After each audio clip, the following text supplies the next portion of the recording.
Mama pune... Eu zici că arăt ca un coral acum. Lasă-mă că punem apa aici.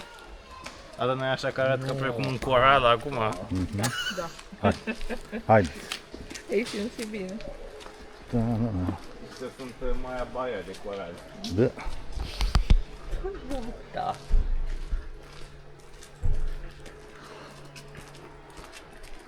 Ia, hai.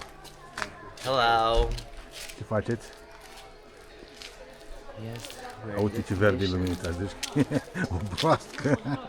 Nu, zici că e matcha. Uite, zic, marele hotel.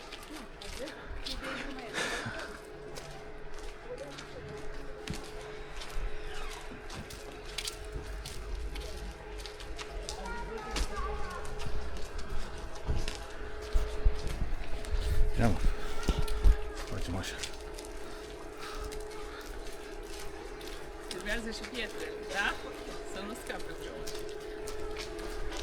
Te simți piatră sau bolov?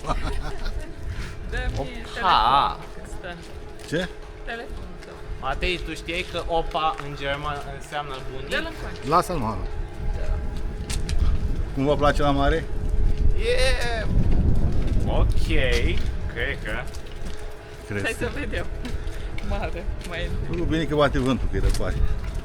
Vezi ce Dar somn nu-i ești. bine că nu poți să intri în mare. Intri acolo ca să te bălăcești. Ei, alea. Tu vrei acolo să intri cu balenele, cu cașaloți, cu rechinii. cu șarchii. Ne să vedem doar chimbale. Ce vechi în balenă visezi tu, Matei? Asta Marea Caraibelor. Învață biologie, Matei. Matei n-a învățat biogeografie. Nu? Se vede. Atenție la gropi. Wow, wow. Gropiță.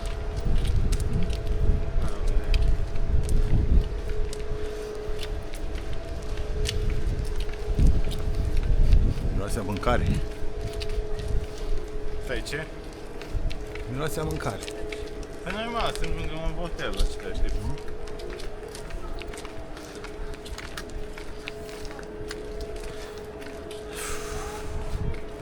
Acum trebuie să găsim marea după Asta e miros. Alba Iulia.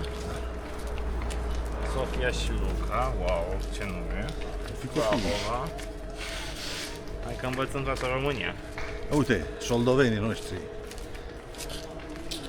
Versus Vâlcea. Bână, ce înseamnă bun? Bistrița Năsăud. Da, da. Ce geniu sunt.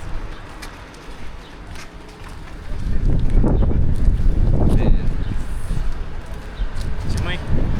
Stai. Avea acolo trecere de Tată, legal vorbind. Poți să treci dacă vrei și pe la Focșani, dacă vrei. N-ai No. decât. Păi, e în stațiune. Mai vrea tu. Hai, Sebastiane! Haide! Auzi, bă, azi e sărbătoare? Uite la doi pași, unde e Roma? Te duci tu sau mă? Du-te și ia. Te așteptăm cu băieții știuni? Da. Hai să așteptăm pe oameni, mergând încet. Auzi, tată, Dar știi ce mă întreb eu? Ce te întreb? Dar mă întreb cum de la Toronto atunci când am ajuns cu lotul de extrem ne-au băgat pe terminalul întâi. Păi ce? Atunci când am ajuns la Toronto Pe când? Că am ajuns de mai multe. cu lotul A, ne-a băgat terminalul întâi. să nu mai spui de lot, că deja omezi când aud ei. dar ce? Ți-a făcut cu Lufthansa? Ia, ia. Dar ce avea Lufthansa față de lor? Airbus 350. Da, înțeleg că Best in class. Ți-a plăcut că ai Deci zburat era cu viteza bine luminii? Dar ce? Era bine la economie la Airbus. Eu când mă întorceam din Canada îi ziceam avionului, Di măi, Di, dă-i acolo în Europa. Da, a mers ala, să știi că a mers. A băgat viteză la greu. Și Boeing-ul. 4 motoare mari.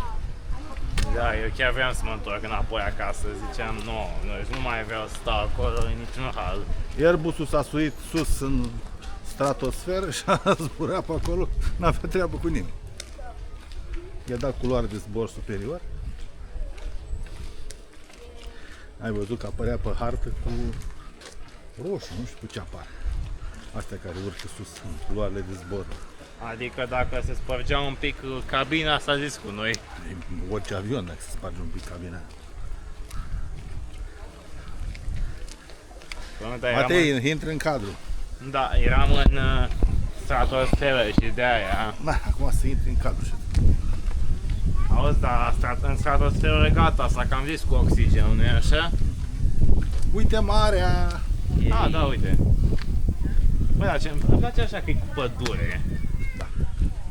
S-ar putea să fie mișto aici. Ai. Uite aici e și parcare, poți să vii cu mașina. dacă Auzi, dar la Saturn cum e tot cu pădure? Da, e pădure până la Mangali. Ar trebui ca toată Dobrogea să fie acoperită de pădure. Hai să facem un prim plan cu marea. Auzi, tată, cum ar fost ca munții Măcinului să fie atât de înalți încât să aibă și zăpadă? Adică să vezi la mare un munte cu zăpadă. Interesant. Dar sunt aia la Sevastopol acolo. Bă, stai să nu pierdem pe mani. În Caucaz? Să ne vadă aici. Mami. Mami. Mami.